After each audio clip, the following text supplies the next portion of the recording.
Hello everyone. Before starting the video, I requested to everyone please like and subscribe the channel.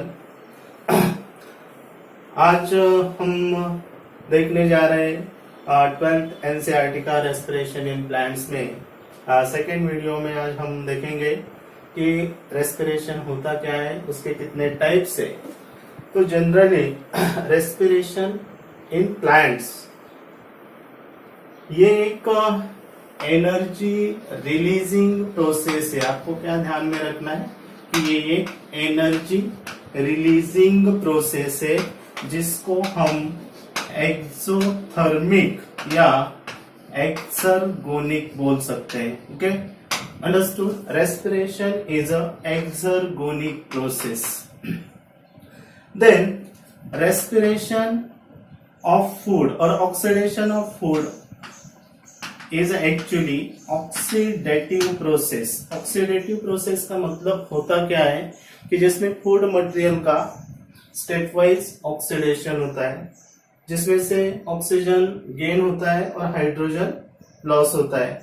सो ये first एक्सर्गोनिक process है। Second ये oxidative process है। Oxidative process अभी इसमें food material जिसको हम respiratory substrate भी बोल सकते हैं। फूड मटेरियल या रेस्पिरेटरी सबस्ट्रेट जो होते हैं एक्चुअली कार्बोहाइड्रेट्स,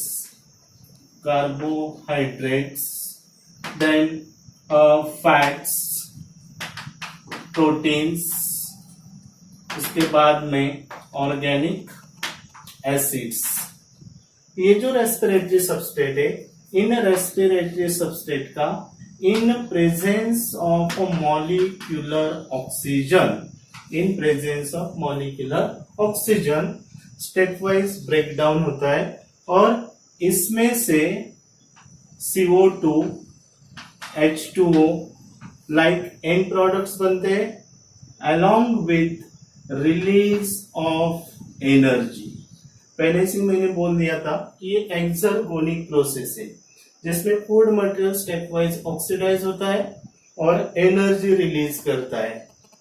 अभी जो जितनी भी सारी फूड ऑक्सीडेशन के थ्रू एनर्जी बॉडी में रिलीज होगी, क्या बॉडी टिश्यू, सेल या ऑर्गन्स उसे डायरेक्टली यूटिलाइज करेंगे? नहीं।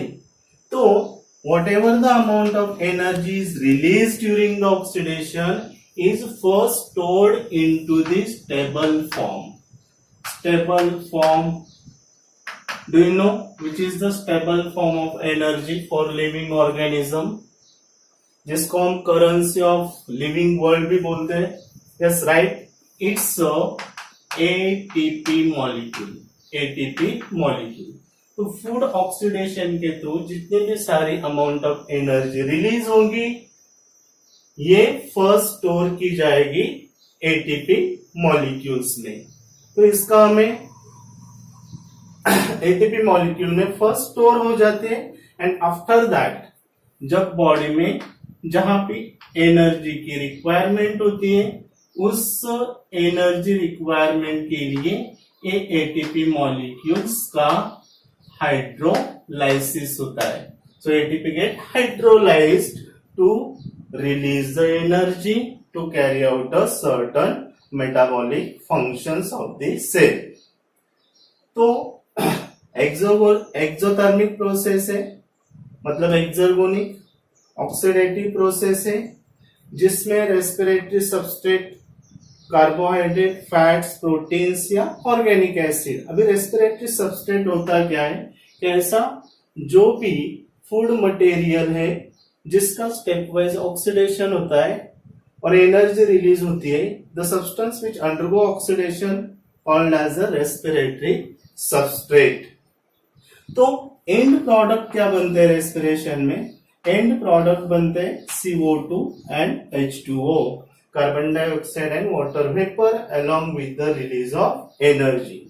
और ब्रेकडाउन का जितना भी सारा ये प्रोसेस है या स्टेप है, ये सारा प्रोसेस एंजाइम रेगुलेटेड होता है। क्या होता है? Enzyme regulated. So Oxidation or respiration, cellular respiration is a enzyme regulated process in which complex food material is stepwise broken down into the simple forms such as the CO2 and H2O along with the release of energy. Got it? Understood? Okay. Now next part क्या है? तो next part में हमें ये देखना है कि कितने टाइप्स ऑफ रेस्पिरेशन होते हैं. तो जनरली ये डिपेंड करता है on the basis of presence of molecular oxygen. If the molecular oxygen is directly involve in respiration, then it is called as a aerobic respiration. Aerobic. And suppose the molecular oxygen is not involved in a respiration, then it is said to be anaerobic respiration. तो आपको ये याद रखना है कि respiration के दो types होते हैं on the basis of presence or absence of molecular oxygen. If the food is oxidized in presence of oxygen, then it is said as a aerobic respiration. And aerobic respiration किसमें होता है?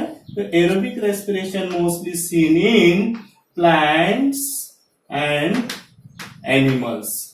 Plants and animals में aerobic respiration होता है. And anaerobic respiration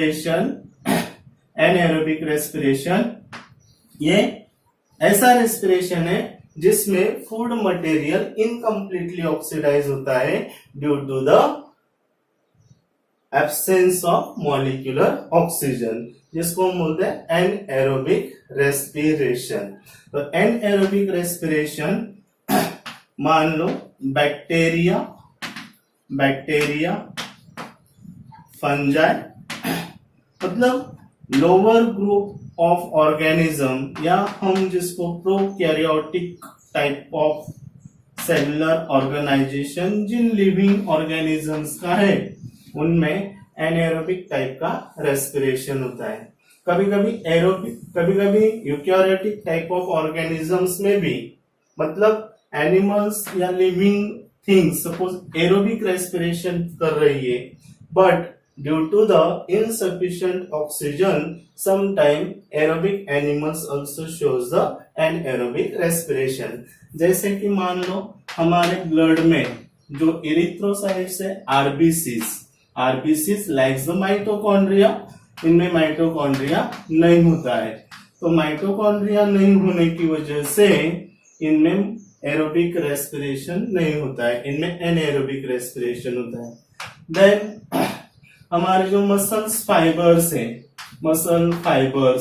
या जो contractile unit होता है जिसको हम सार्कोमियर्स बोलते हैं, तो सार्कोमियर्स में भी कभी कभी ये एनएरोबिक टाइप का रेस्पिरेशन दिखाई देता है जिसमें कम से कम एनर्जी रिलीज होती है. अगर हम एरोबिक रेस्पिरेशन और एनाएरोबिक रेस्पिरेशन को कंपेयर करें तो most efficient type of respiration seen in living world is a aerobic respiration because it yields a maximum ATP molecules, whereas anaerobic respiration yields a very less amount of ATP molecules. क्यों होता है? तो complete oxidation and incomplete oxidation of the food material. तो basically on the basis of presence और absence of molecular oxygen कितने types के respiration हमें देखने को मिलते हैं? दो टाइप के रेस्पिरेशन, एक होता है एरोबिक और सेकेंड होता है एनाएरोबिक रेस्पिरेशन.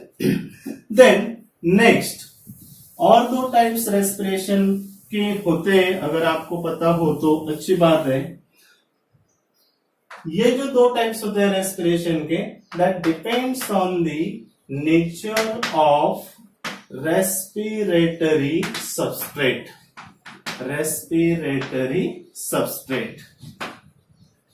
अभी पहले मैंने आपको बता दिया रेस्पिरेटरी सबस्ट्रेट क्या होता है.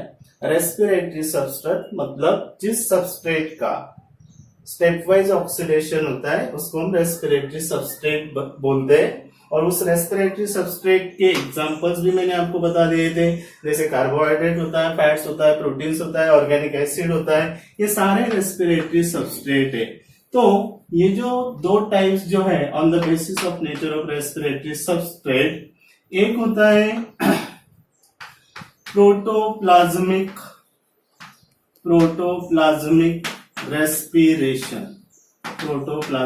रेस्पिरेशन, और सेकेंड होता है साइटोप्लाज्मिक रेस्पिरेशन,